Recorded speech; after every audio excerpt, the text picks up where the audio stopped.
Lasing.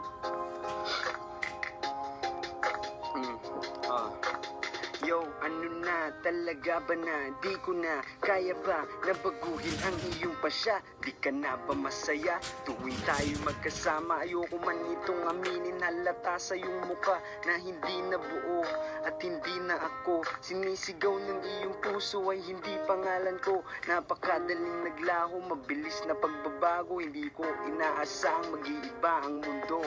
Ang lahat ng ito ay may sapat na dahilan kung bakit humantong tayo sa hiwalayan. Yan ang aking tanong, bigyan mo ko ng sagot. Ramdam na ramdam ko ang kirot na sa'kin idinulot. Di na sana pa umabot sa ganitong pangyayari. Wala na akong masabi sa dami-rami nang pwede na kunin sa akin. Ba't ikaw pa ang napili? Ang akala mo ba ay ganun lang yun kadali?